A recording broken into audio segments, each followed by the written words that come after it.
For nearly 20 years, Otto had been Freud's most intelligent, promising, and esteemed colleagues. But after pioneering his own original ideas that later conflicted with Freud's, the relationship began to deteriorate, along with much of Ranke's credibility among his peers. Though the majority of psychology textbooks mention little to nothing about Ranke, semi-recent authors and theorists Ernest Becker and Rollo May have demonstrated to the public the impact of Ranke's contributions. I've always been an avid non-fiction reader, especially when it comes to psychology. I spend a lot of my free time reading psychoanalytic literature because of its very philosophic nature. I've read works by Ernest Becker, Freud, and of course Ranke himself to be able to firmly grasp the contributions and significance of Otto Ranke. Today, I will talk about three major theories created by Otto Ranke himself: the pre-Oedipus complex, the birth anxiety, and the neurosis as a failure of creativity. Let us first begin by taking a look into the pre-Oedipus complex. The term pre-Oedipal as an adjective, according to OxfordDictionaries.com, means to be existing or occurring before the onset of the Oedipal phase of development. Otto Ranke thus set the stage for a subschool of psychoanalysis that focuses on object relations in this theory. Melanie Klein is considered to be a pioneer of object relations studies. And although she used Otto Ranke's ideas frequently throughout her works, she never actually credited Otto Ranke for his development. As we know from the pre-Oedipus theory that Ranke is interested in the interrelationship between the self and his objects, we are brought to the second main point of birth anxiety. Birth anxiety, or the anxiety of being born or individualized, is a central theme in Ranke's The Trauma of Birth. Ranke says that in the trauma of birth, just as anxiety at birth forms the basis for every anxiety or fear, so every pleasure has its final aim at the re-establishment of the intrauterine primal pleasure. From the premise that every anxiety or fear is a reflection of the primal trauma or the separation at birth, Ranke then links every pleasure as a means by which oneself seeks to re-establish the intrauterine primal pleasure. That is to say that all fear and anxiety therefore represents the primal trauma, and all pleasure seeks to regain the position of being one with the mother prior to the individuation at birth.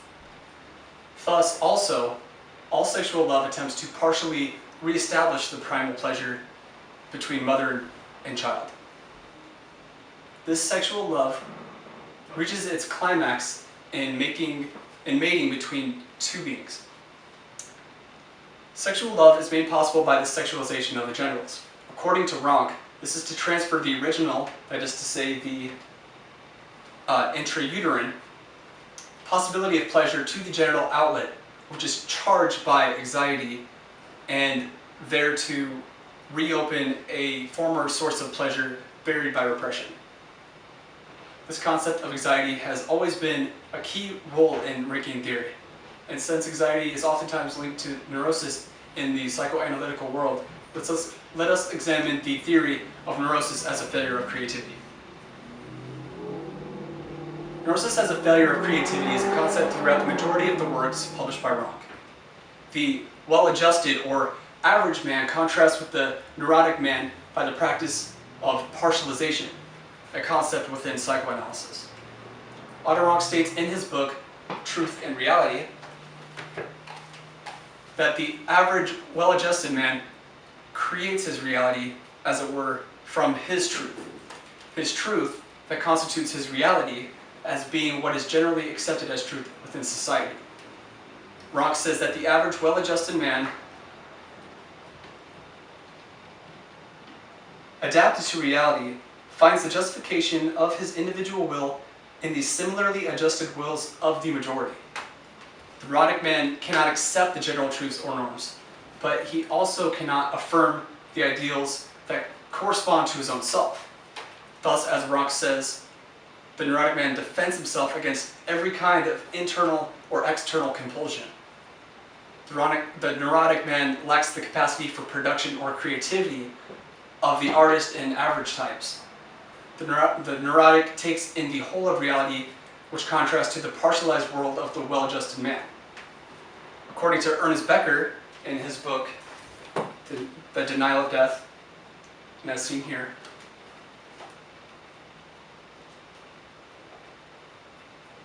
the neurotic's frustration as a failed artist can't be remedied by anything but an objective, creative work of his own. By now, we should have an appropriate overview of the three concepts of Rank's major contributions to psychoanalysis. Though Rank was a pioneer in his own self-created field, we know at least some of his most significant theories: the pre-Oedipal stage, birth anxiety, and neurosis as a failure of creativity. The influence of Rank set the building blocks from which object relations theory was later built, and still exists today and thrives in England. Though we may disagree with Otto Rank and the entire psychoanalytical school of thought, it is important to understand the evolution of psychology and philosophy to better appreciate what is accepted as fact nowadays. The fact that the significance of his ideas have survived in spite of all of his ties being cut with Sigmund Freud. We can all likely appreciate the impact of Otto Rank's contributions.